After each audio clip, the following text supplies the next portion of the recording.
Hi, this is James Sedley. Thanks for tuning in to the Living in Naples channel. Today, I'm going to bring you a special market update, separate from my monthly rundowns of the stats and trends for the Naples, Marco Island, Southwest Florida real estate market. Today, I want to talk specifically about some softening that I'm seeing in the market. I have mentioned in a couple of recent videos the possibility of some normalizing of the market or even softening and interest rate impacts. Again, the Fed just raised a couple of days ago at the time of the recording of this by 0.75%. So that certainly is coming to bear, but I am, whatever the reason or the driving force behind it, I'm here today to say that based upon recent quantitative and qualitative observations, I think that it is absolutely the case that there are some winds of change blowing in the Naples real estate market. So I'll get into that, and I want to talk and look at 4 key observations that drive me to be able to say this somewhat definitively. And let's take a look at those. But before doing that, I want to thank you for, again, tuning in, for liking, subscribing, and sharing the channel with friends and colleagues. And as always, if there is anything that I can do specific to you, please reach out. Let's talk about your personal situation, and I'd love to help you to handle your real estate needs, whether that be buying or selling.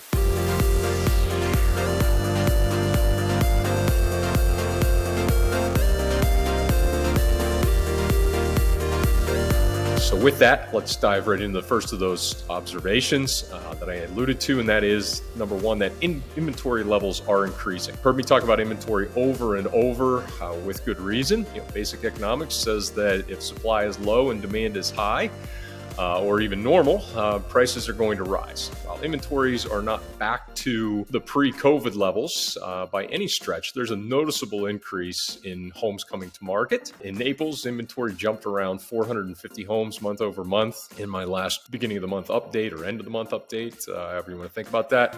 And specifically, Lely Resort has gone from inventories in the high single digits or low teens earlier this year to really sitting in the mid 30s at the time of this recording in terms of homes for sale. So definitely a case that we are starting to see more inventory. Number 2, and related, of course, is that time on market is increasing. While homes were selling in hours, literally just a few months ago, days on the market figures have been steadily rising. Looking at 3 of the larger and more well-known developments in Naples, Pelican Bay, Lely Resort, and the Vineyards, the average cumulative days on the market in those communities is now over a month across the 80 plus listings currently available there. That was pretty much unheard of, even again a few weeks ago. And that brings us to number 3, and that is that prices are dropping. While the aforementioned days on the market is still very low in historic terms, despite having risen, the fact that sellers are reducing their prices is even more telling. While no doubt some of this is driven by some overly optimistic initial pricing, given the hockey stick move in prices that we saw over the past year plus in the market, the fact that we are again seeing price reductions certainly bodes well for buyers who are waiting for the sometimes or often manic price increases to abate. Across those same 80 plus listings in the 3 communities I mentioned, 821 of them have reduced their price at least once since coming to market. And in many cases by more than $100,000.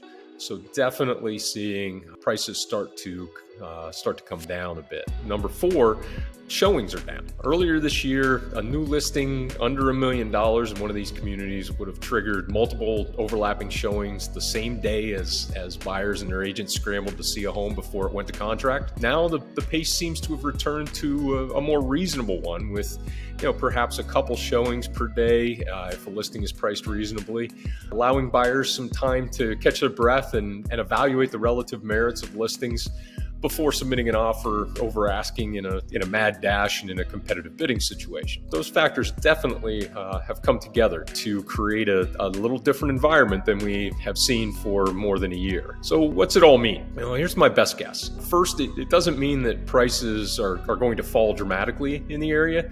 They just aren't going to keep rising so dramatically. You aren't likely to see single-family homes in Lely Resort under $500,000, for example, again, anytime soon, if ever.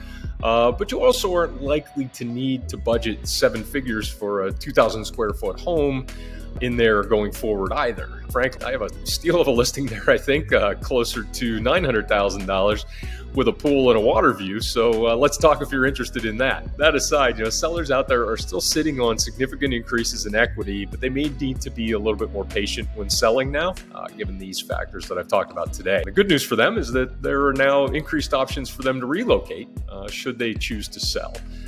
It's not a case of where can I go, even though I've got this opportunity to sell my home, but there's nothing out there for me to buy. There's starting to be more out there potentially to buy. So definitely putting that equity to work in other places. So, and of course, buyers in general are getting back to a place of more stable, if not fully equitable footing in this market as well. So as always, I'd be happy to discuss your particular situation and help you to make the right real estate decision for you. So please contact me anytime. Thanks so much for tuning in. And of course, again, for liking, subscribing, and sharing. And I will look forward to seeing you in the next episode.